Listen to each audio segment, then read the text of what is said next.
Hi, this is Dodger, and you're watching my show.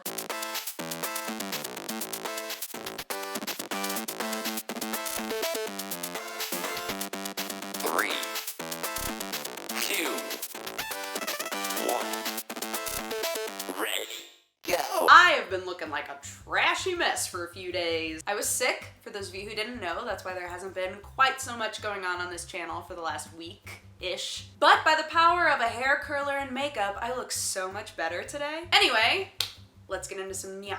For our first piece of news, something a little fun. If you love the music from Dragon Age Inquisition, specifically the little tunes that play inside of the bars that you can collect, you can actually download them for free right now. They're free until February 9th, so you have a few days, approximately 8 days if you're watching this on the 1st. After that, BioWare says that they're going to be selling the songs on popular digital platforms.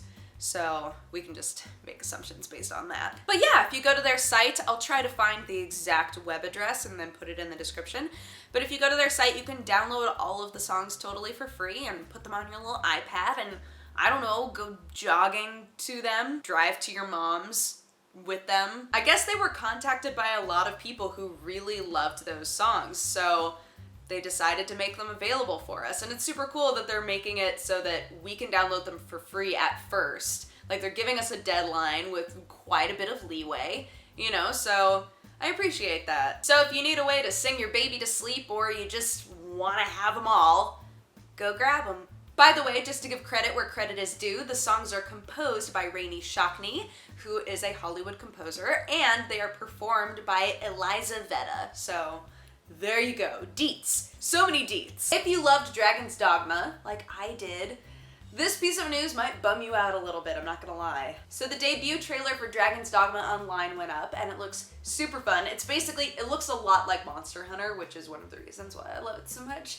It looks a lot like Monster Hunter, and you get to make like a little team of 4, and you go and you beat up dragons, and yay! So the reason that this is very sad is because at the same time that this came out, they also made it very clear that they have no plans to bring it anywhere outside of Japan. I do not understand this choice at all, and let me explain to you why. There are lots of games that come out where when you look at the statistics, you can see that the game sold way better in Japan than it did anywhere else, and that's totally fair. Dragon's Dogma sold way better outside of Japan than it did inside of Japan. So why would they make it super, super clear right off the bat, no, we're not gonna put it anywhere except in Japan. We don't want it anywhere except Japan. By the way, here's a debut trailer that looks super cool. I'm getting snotty, I'm so angry. It's even gonna be free to play, and it's gonna be on PC and PS4. Like, at least let us make a super bootleg English version, come on. I know it costs a lot of money to bring a game over to another country and translate the game and all of that, I get it. But this is a free-to-play format. Like, I don't think that they were super concerned about making money immediately anyway. I just think that this game would do super well over here. So I'm kind of bummed that they're like, this isn't in the company's plans. Like, come on. Dragon's Dogma did so good over here. That theme song, come on.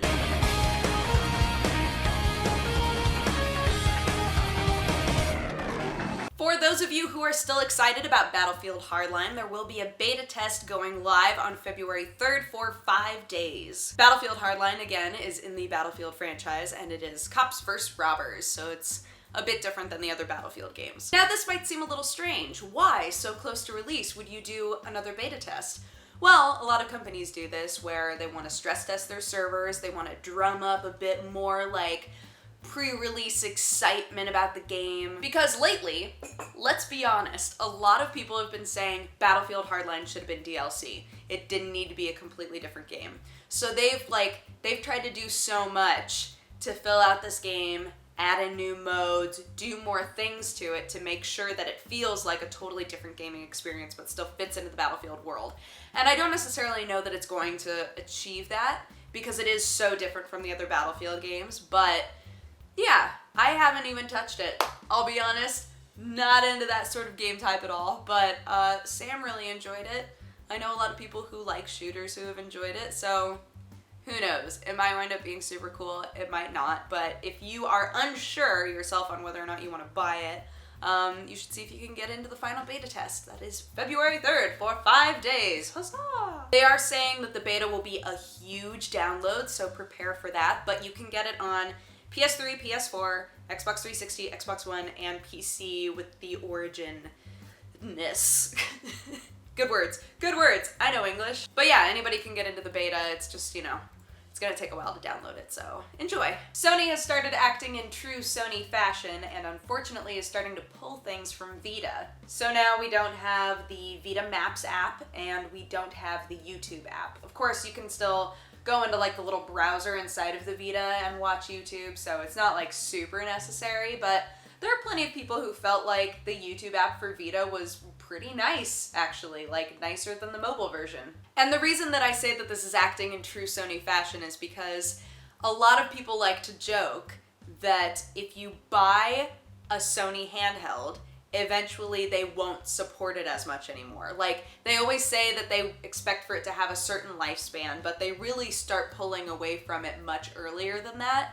And it's kind of a bummer. They did that with PSP, and I love my Vita. I use my Vita a lot, actually, and there are lots of really fun games like Spelunky and Binding of Isaac and, like, you know, kind of repetitive style games like that you can just play over and over and over again. That's mostly what I use my Vita for. And it kind of bums me out to see them starting to be like, But apparently the Maps program kind of sucked anyway. I never used that. So fingers crossed for all of you other Vita fans like me out there. Fingers crossed that they don't keep pulling programs away from it and that these are the only ones that they're getting rid of because they just weren't seeing usefulness in them. I don't know. I'm hoping. If you love Super Smash Bros. For the Wii U and you've been hoping and wishing and praying that they would put out more 8-player maps, or actually stages. It's a fighting game. These are stages. They are not maps. This isn't a shooter. This isn't a strategy game. This is a fighting game. So I'm gonna say 8-player stages.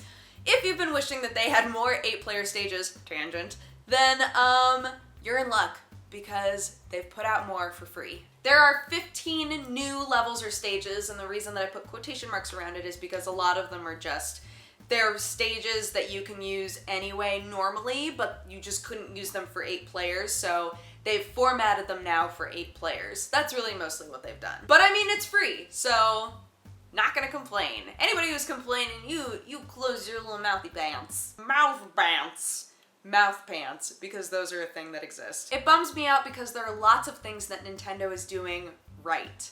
Like doing really right to help out the players and give the players more. And then there are so many things that they still just don't quite understand. Okay, you know what? We're just gonna move on to our final topic. Our final topic is about the Nintendo Creators Program. This has been a whole hullabaloo this last week. The Nintendo Creators Program is something that they've talked about since last year. I feel like last spring. Like, it's been, you know, kind of on the table for a while. There was that point, remember, when Nintendo was just like putting copyright strikes on all sorts of YouTube videos, and there was a huge conversation going on about, you know, well, they technically have the right to do that because it is their product that you're using to make money, and like whether or not that's okay in the world that we live in and all of these other things.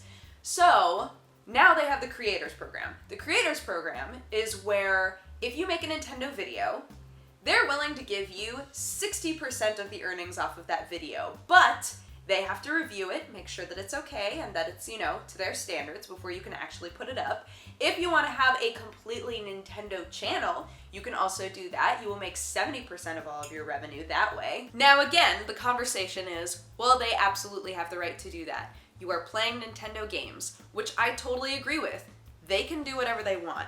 The thing is that they are living in a content creator's world right now where that does not make sense. Like, I think most people would rather just not play Nintendo games than accept that deal. The big thing is that, I feel like I'm kind of shiny right now. That's not the big thing, but I mean, there's a lot of light happening right now, is all I'm pointing out. Anyways, the big thing that is making people go, is that they're making it so that they have to review everything that goes out, right?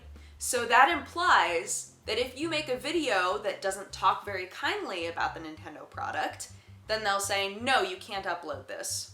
So really, they're trying to kind of, I mean, I don't want to put words in their mouth or make assumptions about their intentions, but it comes across to us as them saying, okay, well, you're going to be playing our game, so we have the right to make sure that what you're putting out shows us in a good light. So what does that mean for the future of critiqued videos about Nintendo games or reviews about Nintendo games? Are they going to insist that they also get to look at those videos? Because that's not fair. Does this mean that any negative critiques or reviews just shouldn't even happen for Nintendo products unless they're in a written format? Because that also sucks. Not to mention, a 60% split is like, right now, at a certain point, sure, lots of people were accepting 60% splits. Not anymore. Nobody really accepts that anymore because they know they're worth it. So to say, not only, here you go, we're gonna give you this split that's kind of, outdated, and also, we're gonna make you wait up to like 3 days before you can actually post your video, and maybe we'll reject it altogether. The deal itself makes no sense. I honestly think in the end, people are going to say the same thing that they were saying last year, where they're gonna go, you know what, I think I'd rather just not even play this game. And that sucks. Like, I just don't understand where the disconnect is, where they can give us so many things that are so cool, where they can listen to us about so many things, and then everything else, they're just like, no. Do I think they have the right to do this? Absolutely. But I don't think that it's going to be successful, and I don't think that it's going to be met with very positive critique at all. Anyway, that is my show. Thank you so much for watching. If you have a positive or a negative response, feel free to leave it in my comment section. And if you would like to have coffee with me, you can click wherever I put the annotation and it'll take you to my other channel. But otherwise, I hope you guys have had a fantastic day and a fantastic week. And I'll talk to you again next Sunday. Okay? Bye-bye. Bye-bye.